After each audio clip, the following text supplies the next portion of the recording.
Olá, oitavo ano, tudo bem com vocês? Eu me chamo Adriana Maria, este é o meu sinal, vou me autodescrever para vocês. Hoje visto blusa laranja, calça preta, tenho estatura baixa, tenho cor parda, uso óculos, cabelo de um tamanho médio e é uma alegria estar aqui com vocês. Nunca estou sozinha e eu tenho comigo Midian, a nossa intérprete, que torna a nossa aula muito mais acessível. Tenho também no chat para interagir com vocês a professora Viviane Santos, que Olá, está aqui presente. olá, oitavo ano, olá todo mundo que está aí em casa, sejam muito bem-vindos à aula de língua portuguesa, tá certo? Assim como a professora Adriana fez, eu vou me autodescrever também. Eu sou uma mulher negra, de cabelos cacheados, pretos curtos, tenho olhos pretos, uso óculos arredondados, estou sentada atrás de uma mesa redonda com um computador na minha frente e hoje eu uso uma blusa azul. Então você que está em casa já sabe o caminho para se conectar e falar com a gente aqui enquanto a aula acontece. Vai lá no app do Educa Recife, usa seu número de matrícula, sua data de nascimento e conversa com a gente, tá certo, oitavo ano? Isso mesmo, professora Vivi. A nossa aula tem como tema hoje semelhança e diferenças do gênero entrevista e debate. Então já vimos, não é, várias aulas sobre argumentação, coerência, coesão. E aí, dentro do gênero, não é, debate, temos, não é, argumentação, temos também, não é, esse momento onde o locutor fala, o interlocutor interage, e aí são dois gêneros bem parecidos. Eles têm, os dois têm semelhança, mas também têm diferenças. Vamos conhecer junto, acolham com carinho essa aula de língua portuguesa. Nós temos três formas de estar aí, não é, conectados, que é pela TV, pelo aplicativo Educa Recife e pelo nosso canal de YouTube. Qualquer dúvida, conversa com a professora Viviane ou coloca suas dúvidas lá no canal de YouTube, ok? Então vamos lá. O objetivo da nossa aula de hoje é revisar os gêneros orais, entrevista e debate. Ao estudar os gêneros textuais entrevista e debate, vamos observar as diferenças e semelhanças existentes entre eles. As características, não é, desse gênero são, não é, ter um propósito comunicativo. Então, a entrevista, não é, tem aquela função de saber mais, né, informações acerca do que pensa uma pessoa ou um grupo de pessoas sobre determinada temática. Então, toda vez que vai acontecer uma entrevista, é sempre necessário, se faz necessário e é colocado também em prática, não é? O entrevistador, ele vai, o profissional, não é, de jornalismo, ou o estudante da área, não é, de pesquisa, ele vai até o local, ele faz toda a pesquisa de campo, ele conversa com as pessoas, ele procura, não é, se certificar de tudo que ele precisa falar nessa entrevista, não é? E é feito esse trabalho dentro desse gênero. Já o gênero debate, não é? A função dele é apresentar e contrapor ideia de pessoas com pontos de vistas diferentes. Então, é isso aí que acontece, não é? O gênero debate tem essa função de apresentar e contrapor ideias de pessoas com pontos de vistas diferentes. Então, muitas pessoas têm medo, não é, professora Viviane, de entrar em um debate, porque nem sempre as pessoas estão preparadas para debater um determinado tema, participar de um determinado debate. Todo debate, como também a entrevista, não é mais o debate, ele deixa as nossas emoções um pouco afloradas, alteradas, e aí a importância, não é, de se certificar do tema o qual vai ser debatido e estar preparado, não é, preparado com conhecimento do tema e preparado também nas emoções. Você concorda, professora Viviane? Demais, professora. Eu acho assim, o debate, eu acho que os dois gêneros textuais, tanto a entrevista quanto o debate, especialmente quando são orais, né? Eles têm essa característica de precisar de uma antecipação. Então, eu preciso me preparar para ir, para os dois.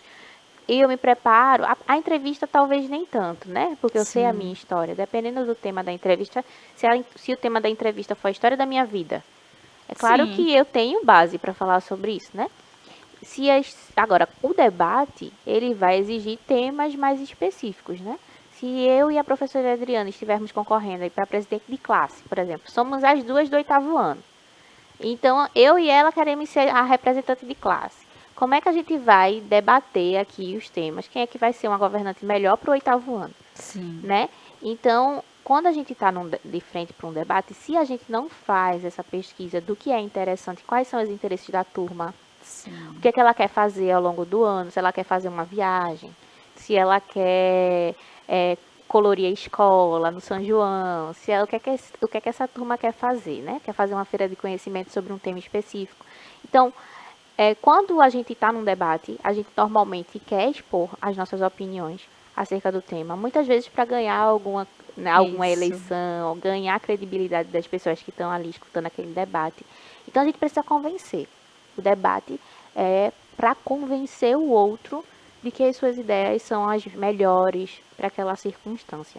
Então, é muito importante a pesquisa prévia, porque se não feita, o debate pode ser um motivo de muita angústia. Imagina você ter que discutir uma coisa da qual você não sabe nada ou quase nada porque não pesquisou. É óbvio que vai ser uma situação de muito nervosismo. Então, para evitar a ansiedade, para evitar, né, que você tenha um acúmulo de estresse grande, é sempre bom estudar. Estude com antecedência, tá certo? Isso é muito importante. Então, vamos lá. Não é o público-alvo, né?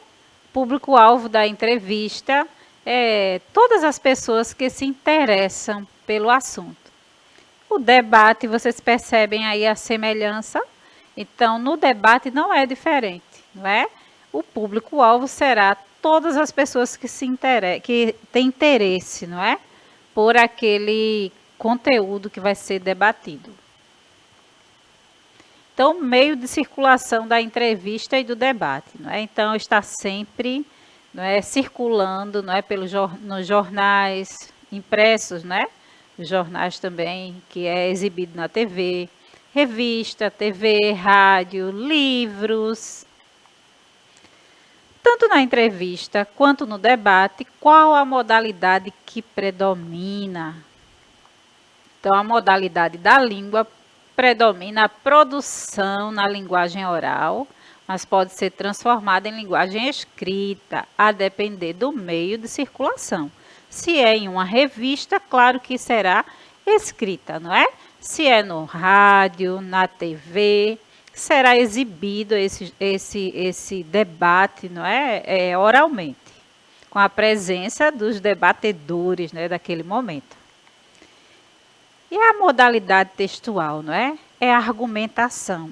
E aí, 8º ano, vocês sabem o que é argumentação? Então, se vocês sabem, estaremos reforçando este aprendizado, recompondo, lembrando este aprendizado, não é? Este conteúdo. Se não, não é? Estaremos conhecendo, não é?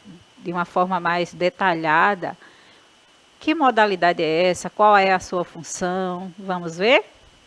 Então, vamos revisar os elementos constituintes da argumentação. Então, é muito importante, não é, a gente conhecer quais são os elementos constituintes de uma argumentação. Às vezes até argumentamos, mas não sabemos, não é, qual a função ali de cada um, como eles estão distribuídos dentro deste texto oral ou escrito. Então, elementos constituintes do esquema argumentativo são a tese, o argumento, o tema, o ponto de vista. Para início de conversa sobre argumentação, você sabe para que usamos a linguagem? Então, a linguagem não é apenas um instrumento utilizado para nomear coisas e situações. Ao contrário, no nosso dia a dia, usamos a linguagem como outros fins ou intenções. Um deles é com a finalidade de construir teses, elaborar ideias, assumir pontos de vistas, enfim, argumentar. Então, argumentamos o tempo todo. Vocês sabem o que é argumentar? Argumentar é defender seu ponto de vista, sua ideia sobre algo. Assim, dizemos que no texto argumentativo, o efeito buscado pelo seu produtor é a persuasão ou convencimento. Observem aí este esquema, não é? Como se formam os elementos do esquema argumentativo. Então, temos um tema. Para debater, é necessário escolher ali um tema que é de interesse do público e dos debatedores também. Não é? Então, temos o tema, temos o ponto de vista, não é, de cada um dos debatedores, a argumentação, não é, que é o argumento, não é, que é colocado ali, e a tese defendida, não é, pelos debatedores que estão ali, não é, cada um defendendo o seu ponto de vista. Então, o pensamento, né, eu trouxe aqui fundamentos, não é, do pensamento, né, do ponto de vista que se constitui de cada uma pessoa que debate, não é? O pensamento só se manifesta através da linguagem, inclusive a não verbal, como os gestos, as cores, as imagens, e a linguagem só se manifesta pelo pensamento. Pode-se afirmar que a linguagem é o próprio pensamento em ação. Ou, ainda, o pensamento só se materializa na linguagem, né? Então, temos aí Citelli, 1994. Então, o teórico que fundamenta esse pensamento, que é colocado, não é, no momento de debate, no momento que estamos argumentando o tempo todo. Então, quando estamos argumentando, em diferentes situações do nosso cotidiano, o que fica, não é, ali é o nosso, quando estamos conversando com determinadas pessoas, não é, eles colocam um ponto de vista deles, mas nós também colocamos a nossa forma de pensar. E às vezes nem sempre colocamos, não é? Às vezes recuamos para deixar o outro expor, né? Expor. Esse conceito é bem interessante, professora Adriana, porque ele pensa, na verdade, em como o pensamento se materializa. Né? E a gente tem o hábito de pensar que isso só acontece através da oralidade, quando na verdade isso não é bem o caminho. Quando o autor fala em linguagem, ele está inclusive falando das linguagens não verbais. Dança, teatro, outros tipos de linguagem, linguagem corporal, todos esses tipos essas manifestações são comunicações do pensamento. E elas não necessariamente usam a língua. Existe diferença entre uma língua, que é um idioma, e a linguagem, que é uma forma de expressão, né? Isso. De expressar o pensamento. Então, o pensamento, concluindo, simplificando, o pensamento expressa um tipo de linguagem. Não é, professora Viviane? Na prática, não é? Seja essa linguagem corporal, não é? E vamos avançando. Vocês sabem a origem da palavra argumento? Então, argumento, não é? A palavra argumento tem uma origem curiosa, vem do latim. A origem dela, né, quando ela foi formada, é argumento, que tem o tema argo, cujo sentido primeiro é fazer brilhar, iluminar. A mesma raiz de argêntio, que é argúcia, não é? Aguçar, não é? Arguto, argúcia, não é? Surgiram depois de argêntio, não é? E aí nós conhecemos o verbo que é mais conhecido para a gente, é o aguçar, não é? Aguçar as ideias, não é? Os pensamentos. Os argumentos de um texto são facilmente localizados. Identificada a tese, faz-se a pergunta por quê? Exemplo, o autor é contra não é, pena de morte a tese, não é? Por quê? Porque ele é contra. E aí é interessante, não é? É um tema pesado, né? E aí é interessante que quando a gente para ler determinados textos, seja qual for o tema, não é? É necessário a gente debater e perceber, não é? Esse ponto de vista do outro, não é? Seja um autor, seja um debatedor, não é? Que está ali inserido em um debate. Isso é muito importante. Assim, podemos dizer que o argumento é a justificativa da tese.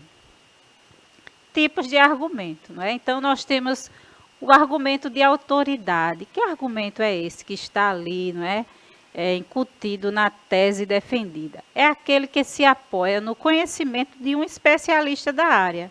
Então, se o debate é sobre uma determinada área, não é? É interessante que a pessoa que esteja debatendo conheça, seja especialista daquela área. É um modo de se trazer para o texto o peso e a credibilidade da autoridade citada. Por exemplo, né, conforme afirma Bertrand Russell, não é a posse de bens materiais o que mais seduz os homens, mas o prestígio decorrente dela. Então aí, não é? A gente percebe aí que é a ideia desse especialista que estuda o comportamento humano. E aí ele afirma isso. Quando se tem o nome dessa pessoa, traz um peso maior para aquilo que está sendo debatido. Então, o argumento de consenso, que argumento é esse? Alguns enunciados não exigem a demonstração de um especialista para que se prove o conteúdo argumentado. Nesse caso, não precisamos citar uma fonte de confiança. Por exemplo, o investimento na educação é indispensável para o desenvolvimento econômico do país. Repare que essa afirmação não precisa de embasamento teórico, pois é um consenso global. Então, todas as pessoas, não é, concordam com isso, não é? É necessário um investimento na educação para o crescimento do país. É através da educação, não é, da educação que há esse crescimento. Então, a comprovação pela experiência ou observação, esse tipo de argumentação é fundamentada na documentação com dados que comprovam ou confirmam sua veracidade. Por exemplo, o acaso pode dar origem a grandes descobertas científicas, não é? E quem afirma isso? Alexander, não é? Que cultivava bactérias. Por acaso, ele percebe que os fungos surgidos no frasco matavam as bactérias que ali estavam, né? E é a partir dessa pesquisa que esse cientista faz, né? Esse pesquisador, ele chegou, não é, um resultado, não é, que é a penicilina, que é um tipo de antibiótico que combate as bactérias no organismo humano. Então, a fundamentação lógica, não é? É a argumentação nesse caso, ela se baseia em operações de raciocínio lógico, tais como as implicações de causa, efeito, consequência e causas, não é? Causas, efeitos, consequências e causas.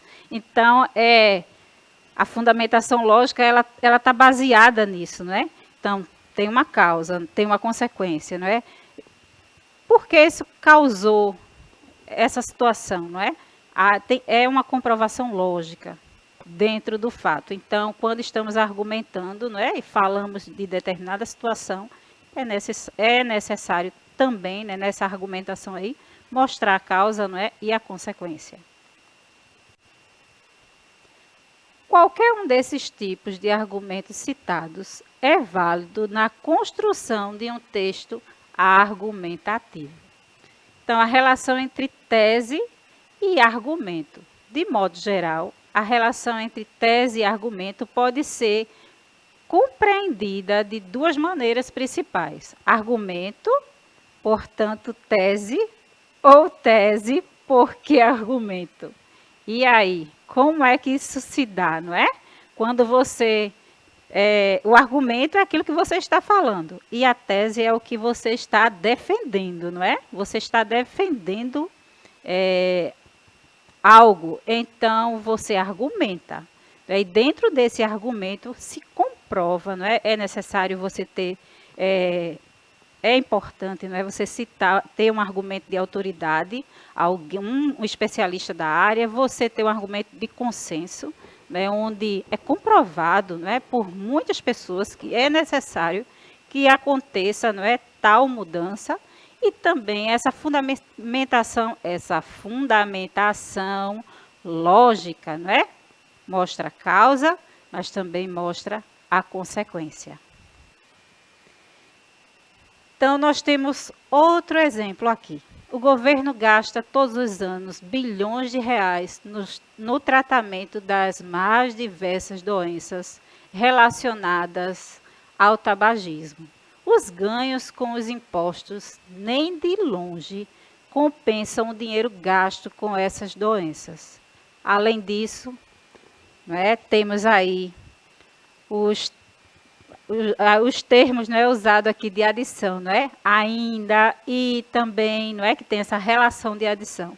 Quando se enumera argumento a favor de sua tese, nós percebemos aí, quando é usado esses termos.